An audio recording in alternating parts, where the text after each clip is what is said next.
Welcome to the Deep Dive. Today, we are really digging into the foundations of American government. We're exploring a really fundamental and honestly fiercely contested view of the U.S. Constitution. It's known as the compact theory. We've got a great set of sources here, mainly centered around a very influential text from 1840. This comes from a listener who wanted, a quick but thorough understanding of this idea because it genuinely shapes how you see federal power. It really does. Our mission, then, is to understand the stakes. And here's the core tension we're unpacking. Was the Constitution a compact, basically an agreement between sovereign states who were acting as the bosses, delegating very specific limited powers, or was it something else? Right. Or was it the act of a single, unified, sort of consolidated national government created by the American people all together as one mass? That distinction changes, pretty much everything about what the federal government can claim to do. Absolutely everything. If it's a compact, the federal government's just an agent. Its powers are strictly limited to what the states gave it. If it's a consolidated national thing, then the federal government has a much stronger claim to inherent, almost unlimited power. So our main guide for this trip back to the early republic is Abel P. Upshur's really rigorous analysis. It's called A Brief Inquiry into the True Nature and Character of Our Federal Government. Yeah, Upshur's work was this direct, incredibly detailed defense of the compact theory. He digs into the history, the framers' own words, really pushing back hard against those consolidationist interpretations that were gaining ground. Especially from figures like Justice Joseph Story and Chief Justice James Kent from New York, big names in early American law. Exactly. And Upshur's core argument, the heart of the compact theory really, is that the main goal of the Union, the whole point, was liberty. Not power, not empire. No, not centralized power, not national greatness, but protecting individual freedom. And crucially, he argued that states' sovereignty, the power of the individual states, was deliberately kept intact. It was meant to be the safeguard for that liberty. So the idea is, if the states gave up their sovereignty, they basically gave away the keys. They lost the very mechanism that was supposed to check the central government's natural tendency to grow. Right. And Upshur insists, look, this isn't some radical new idea I just invented. He's saying this is how the people who demanded limits on government always understood it. He saw the Consolidationists then as trying to bring back a vision of government that had actually been rejected during the founding. Pretty much. That to understand the Constitution, you have to understand the fight that shaped it. Okay, let's unpack this then. To really get the nature of the Union, we have to go back and see this intense battle between those who kind of wanted a powerful, central, maybe even European-style government, and those who were absolutely demanding strict limits and keeping power decentralized. That seems like the place to start. Yeah, that's exactly right, because this consolidationist view, it didn't just pop up out of nowhere after 1787.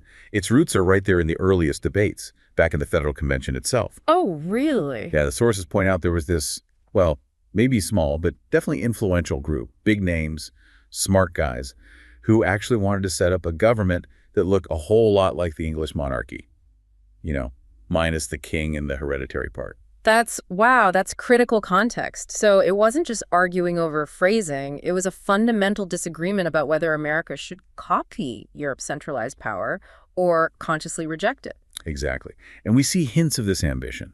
For example, there's a note from Senator John Langdon around 1800 saying John Adams actually hoped to see the day Americans would need a hereditary president and Senate, or at least have them for life. Appointed for life, yeah.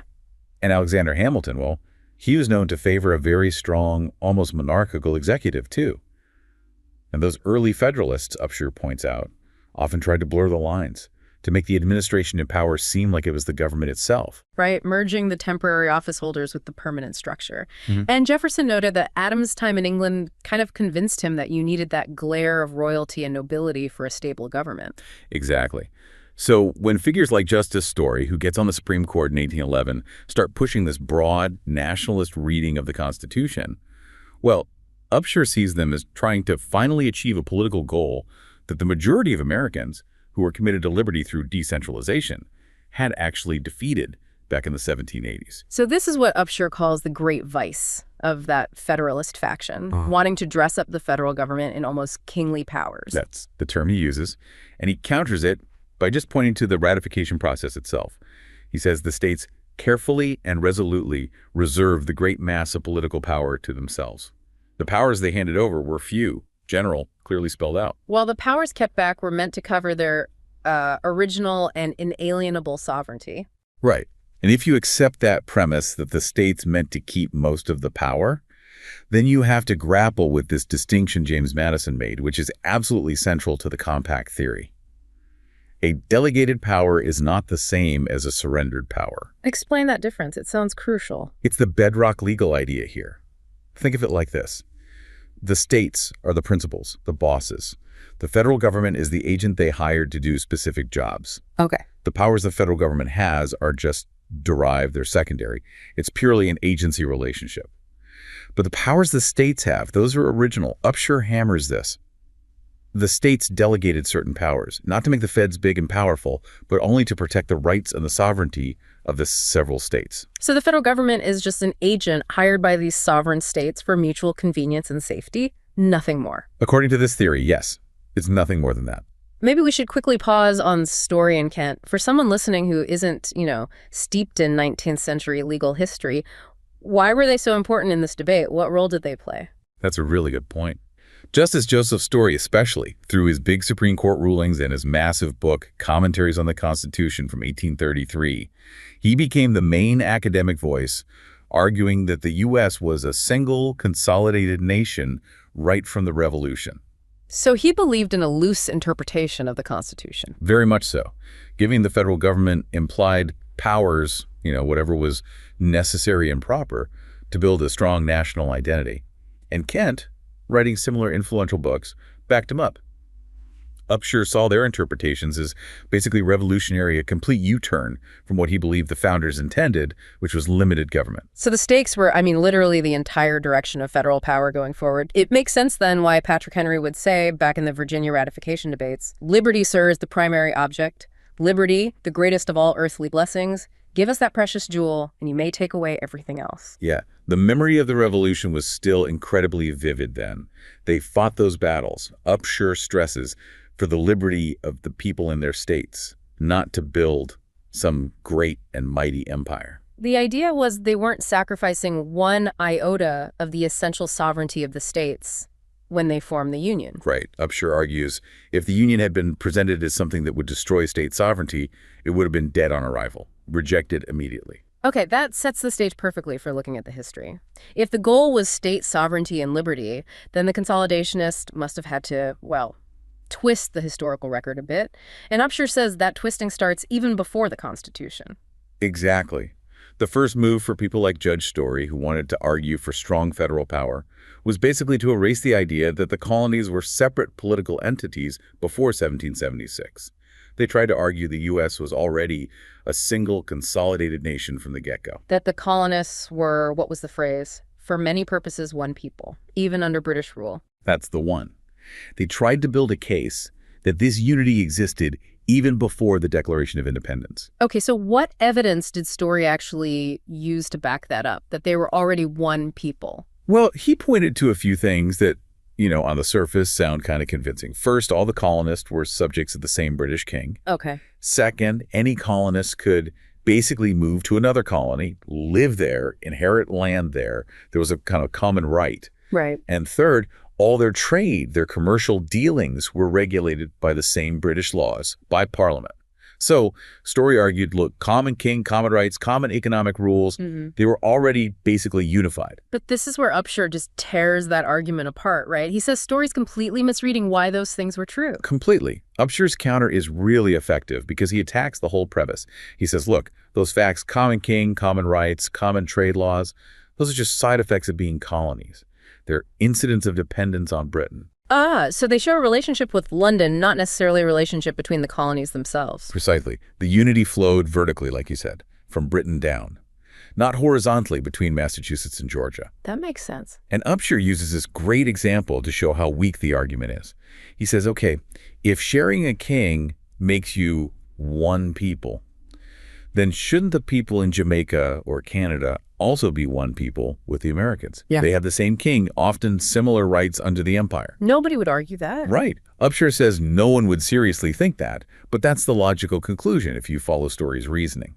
Story himself even admitted that allegiance worked the same way in the colonies as it did in England proper. It was allegiance to the crown, not to each other inherently. And politically, before 1776, they were clearly separate. Absolutely. They had their own distinct governments, often rivals, no common legislature for all colonies, no common treasury, no shared army, no single high court for all of them. Someone from Virginia owed no allegiance to the government of Pennsylvania, wasn't bound by its laws. Allegiance was to your own colony's government, and through that, to the king as the head of that specific government. Exactly. Politically, they were separate and distinct, period. And this separateness, this idea, carries right through the Revolution itself, doesn't it? During those first Continental Congresses, from 74 to 81, consolidationists often try to paint those Congresses as some kind of early national government. Upshur pushes back hard on that, too. He says that's confusing emergency cooperation with actual delegated power. Those early Congresses, they were basically just meetings, deliberative advisory bodies. They met to talk about shared problems with Britain, figure out how to maybe reconcile. They couldn't actually pass binding laws. Nope. They had no power to force anyone to do anything. Their actions were just recommendations. They had moral authority because they represented a common cause, but not legal power. And the way they voted in those Congresses is pretty telling, isn't it? It's crystal clear proof. Congress voted by colony. Each colony got one vote. Didn't matter if it was big Virginia or tiny Delaware. Right. Why would they do that if they were already one people in a single nation?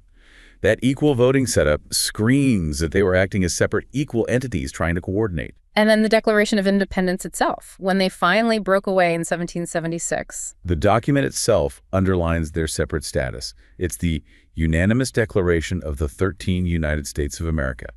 States, plural, separate political bodies. It wasn't the Declaration of the American People? No. It was a joint statement of their separate decisions to cut ties with Britain. It wasn't creating one single new nation. Upshur points out they became independent states, plural, not one unified state. If they'd meant consolidation, surely the language would have been different. And the fact that their delegates voted by state, signed it by state, it all points to individual sovereignty. Okay, and then finally, the Articles of Confederation, which came a bit later, that document basically just formalized this existing setup, didn't it? It really did. The articles are like the legal confirmation slip for everything that had been happening. The key phrase is in Article 2.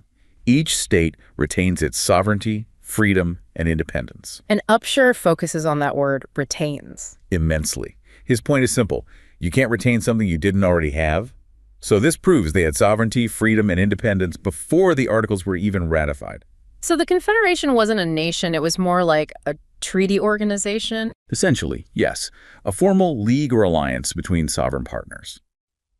So this whole idea pushed by Story and others that they were one people before 1787. Upshur argues the historical record just completely demolishes it.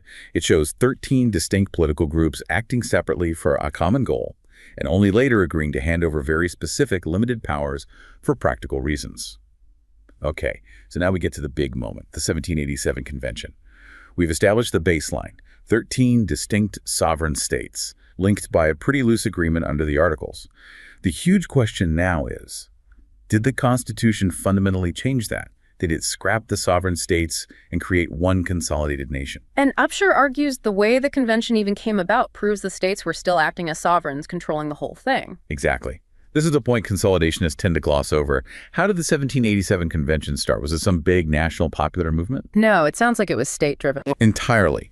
The whole process was managed by the states, acting as states. The initial push came from Virginia's suggestion at the Annapolis meeting, a state initiative. Then the delegates, who went to Philadelphia, appointed by the several states. And they reported back, too. Back to Congress and the several legislatures. And the Constitution they drafted. The instructions were clear. It had to be confirmed by the states. Upshur emphasizes you just don't see any other authority involved here. The states were the actors, the ultimate power brokers. Okay, but then we hit the big one, the Preamble. We, the people of the United States. That's the consolidationists' ace in the hole, isn't it? They say, see, it's the whole people, not the states. It is their main textual argument, yes. But Upshur argues it's probably the single most misinterpreted phrase in American legal history. It's held up as proof positive of consolidation, but he says its origin was purely practical, almost administrative, not some grand statement of political theory. Right, let's break down that practical reason again. Why was it phrased that way? Okay, so the Committee of Revision, the guys polishing the final language, their first draft actually listed the states by name. It said, "We, the people of New Hampshire, Massachusetts, Rhode Island," and so on. Makes sense. But then, late in the game, someone realized, wait a minute, we don't actually know which states are going to ratify this thing. Rhode Island hadn't even sent delegates, remember? Okay, so they couldn't list states that might end up rejecting the Constitution. Exactly. Would have looked ridiculous, legally awkward. So they switched to the more general phrase, "we, the people of the United States," simply to avoid that problem. Upshur argues it just means we, the people of whichever states, end up joining this agreement. It's like a collective signature for the people acting through their states, the ones that actually ratify it. Precisely. It refers to the people, yes, but the people acting in their capacity as citizens of the several ratifying states. And didn't James Madison himself confirm this reading? He absolutely did. Madison, who kept the best notes of the convention, stated very clearly that the parties creating the Constitution were not the people as composing one great body, but the people as composing 13 sovereignties. The goal was a more perfect union, not necessarily a single unified nation-state. Exactly. Union and consolidation are different concepts. Union suggests voluntary joining among separate entities who keep their identity. Consolidation means those entities basically disappear into a new, larger whole. Upshur insists the states kept their identity even as they united. So, for Upshur, the conclusion is just unavoidable.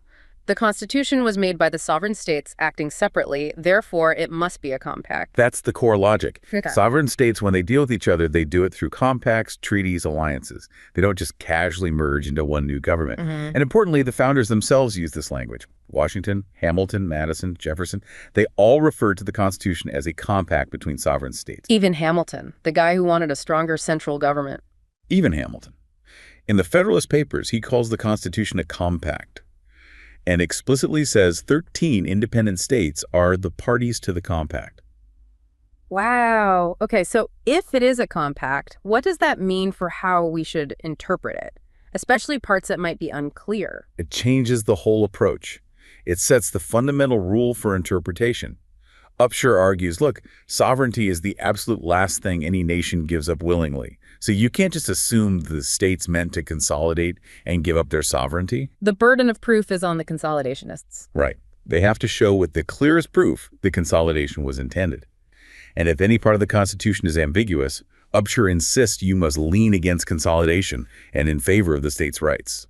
The Constitution has to be read strictly, like any contract where grantors, the states, give specific powers to a grantee, the federal government. So any power the federal government claims has to be explicitly granted, otherwise it's denied. That's the principle of strict construction, yeah. Every power is denied unless it's clearly given.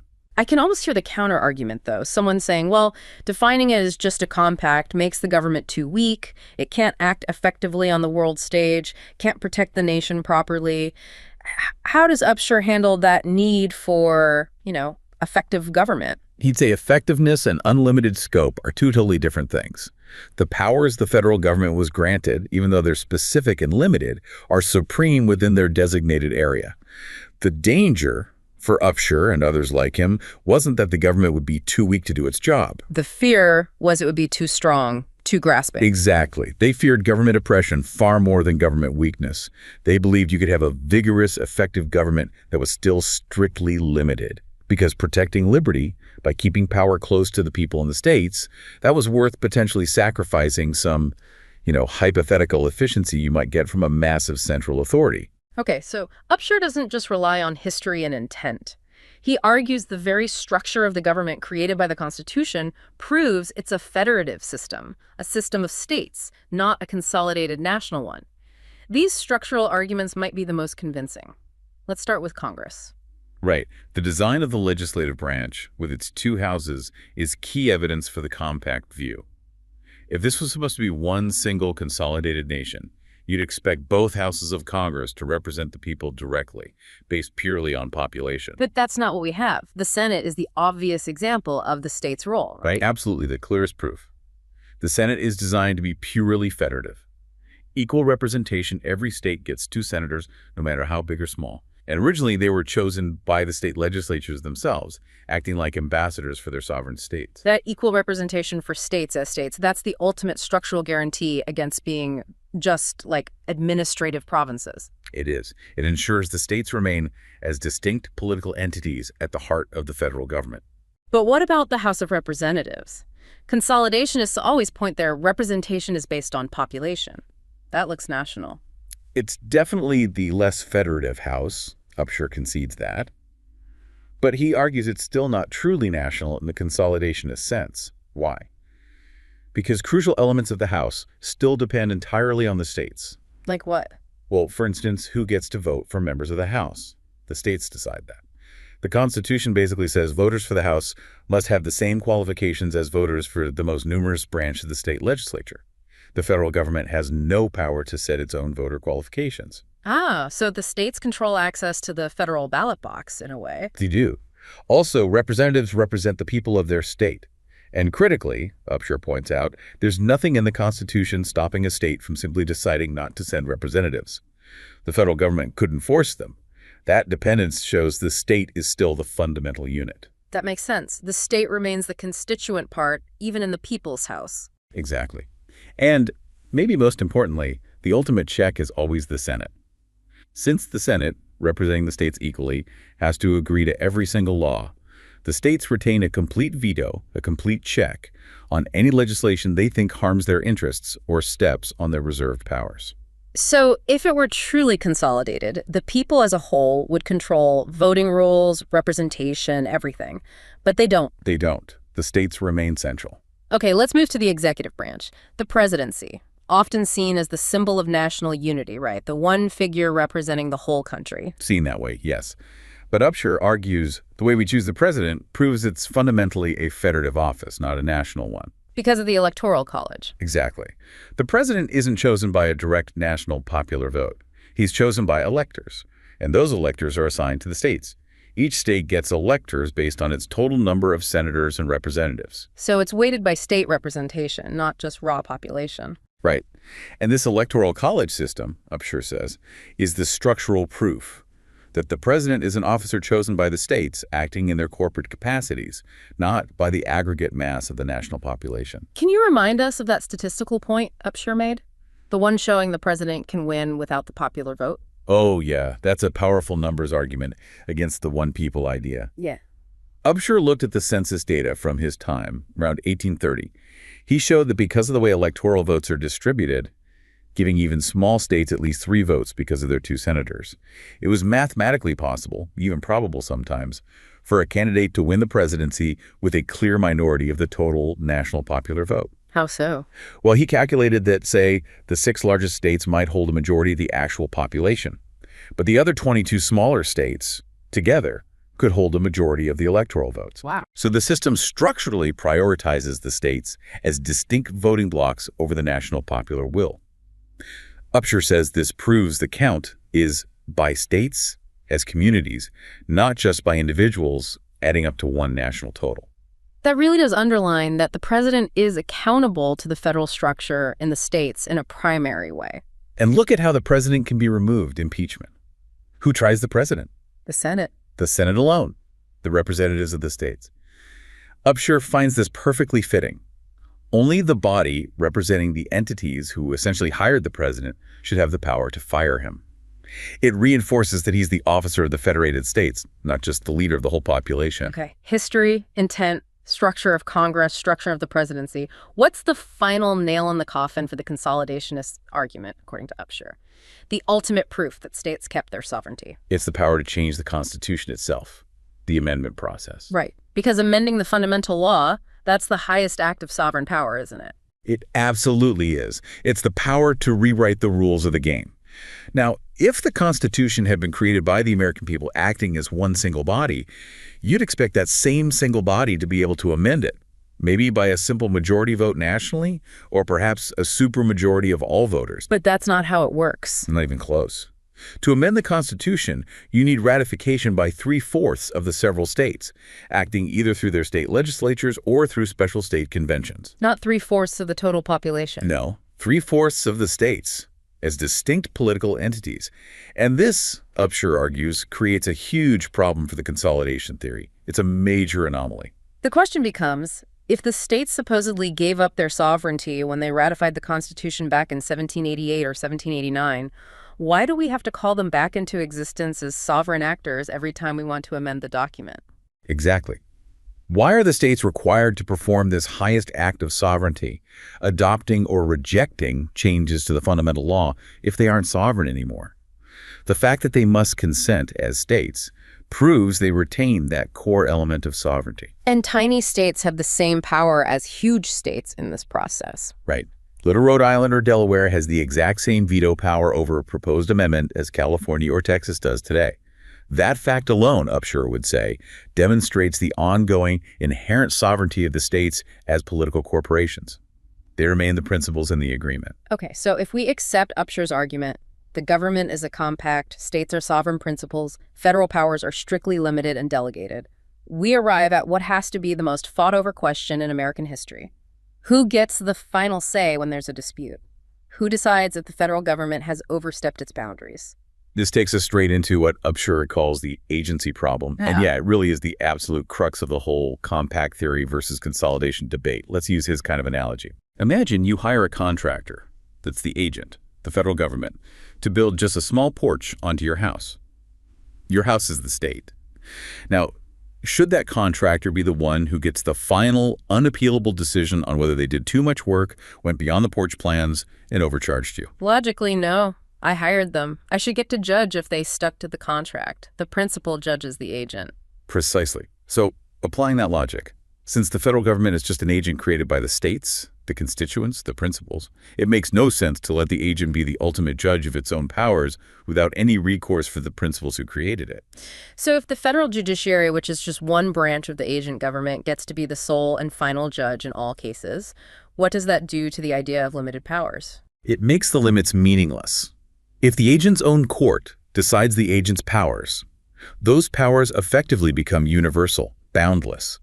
Upshur says it renders the whole effort to carefully list and enumerate federal powers in the Constitution idle and useless.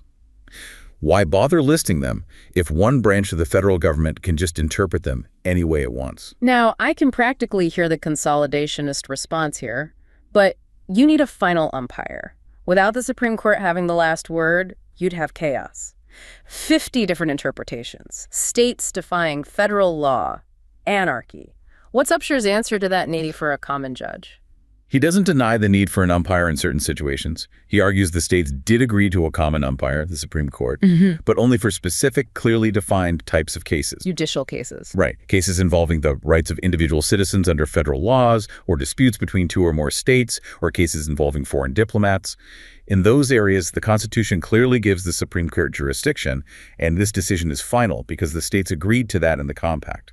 Okay, so the court is the umpire for those specific legal disputes. But where does the real disagreement come in? It comes in when the argument isn't about how to apply a delegated power, but whether the federal government is trying to use a power it was never given in the first place. Question about the fundamental boundary between federal and state authority. Upshur argues these are often political questions, not judicial ones. And the Constitution didn't give the Supreme Court jurisdiction over those fundamental political boundary disputes between the agent and the principals. Exactly. Upshur insists there's this whole category of crucial conflicts that are inherently political, about the division of power itself, and they fall outside the court's constitutional mandate.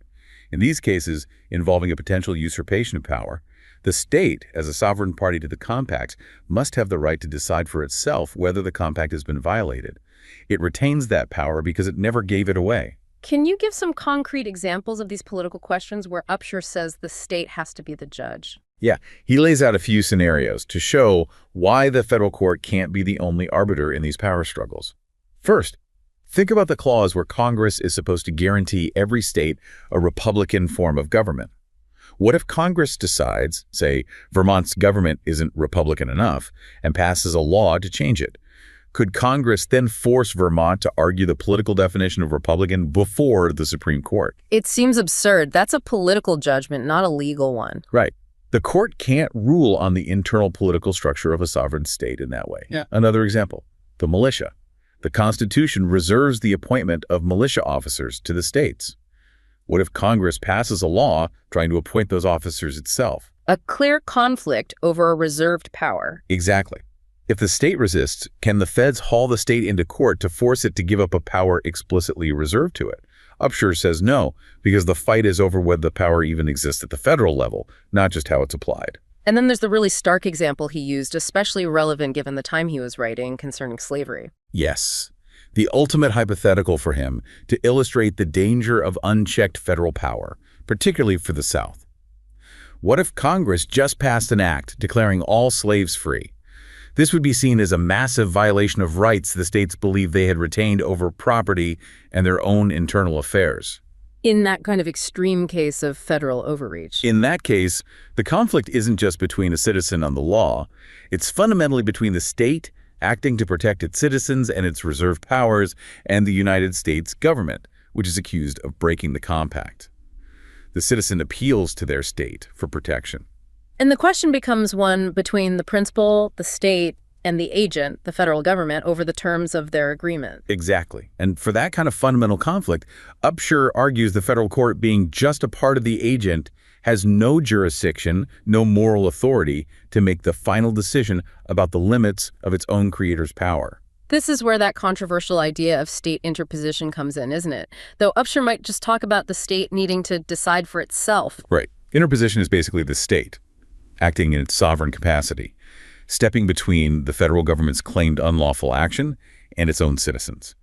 It's the remedy the principals, the states, have when they believe the agent, the feds, has broken the contract. Without this right, the limits in the Constitution are just suggestions. Pretty much. If the agent is the only one who gets to interpret the contract, the limits aren't really limits at all. This really brings us back full circle to why strict construction is so vital in this view and connects to the 10th Amendment.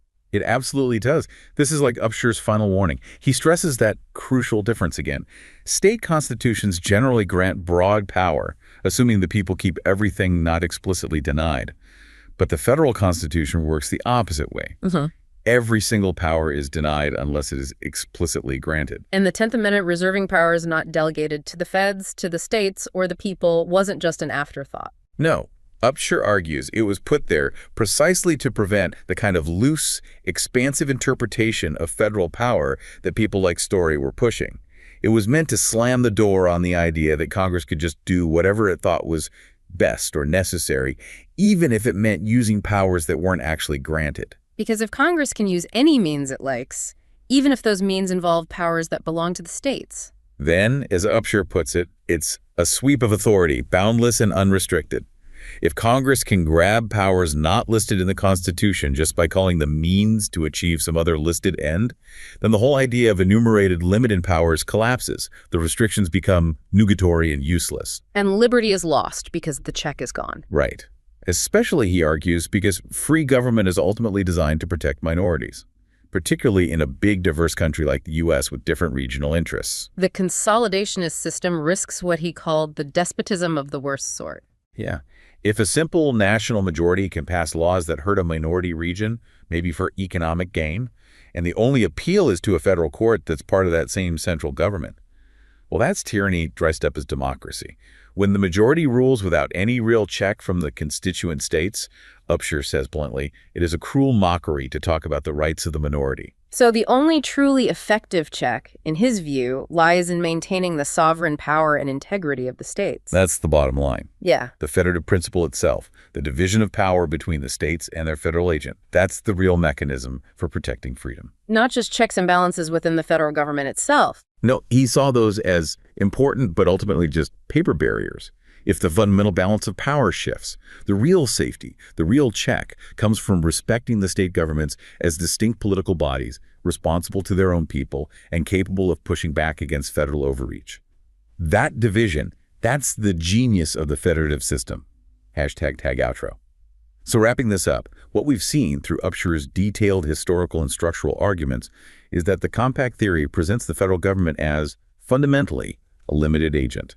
It's confined strictly by the powers the states delegated to it, and that residual sovereignty, the ultimate authority, stays with the states. And the core belief driving this whole structure. It's that this federal system, this division of power, was specifically designed to protect liberty by keeping power diffused, by making sure the ultimate loyalty and protection for the citizen came from their own state, their immediate sovereign. So the big takeaway for you, the listener, exploring this idea is, according to this theory, the health and safety of the whole system depend on the strength and vitality of the state governments. Remember how the founders saw it? The federal government wasn't set up to regulate your industry, secure your property, nor protect your person. Right, those core functions of daily life, safety, and property. Those rely on the states and their inherent police powers. Upshur warns that if you let the states weaken, if they become just administrative departments of the central government, then the main check against the despotism of an irresponsible majority is basically gone. Which brings us to Upshur's final, really provocative thought, something for you to wrestle with. He talked about the true balance wheel of the Union. What was it? He argued that state interposition, that right of a state to stand up and say no to what it sees as federal usurpation, isn't actually a threat to the Union.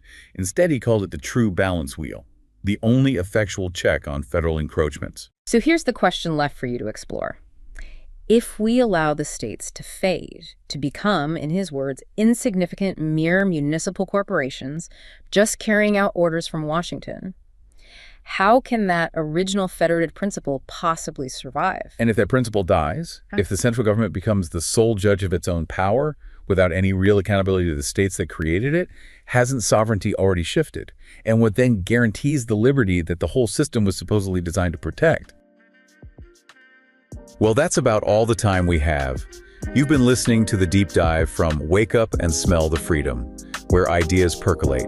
Thanks for joining us as we continue to explore the ideas that shaped liberty and continue to shape us today. Remember, the pursuit of liberty begins with understanding, and understanding begins with asking the right questions. Until next time. Bye-bye.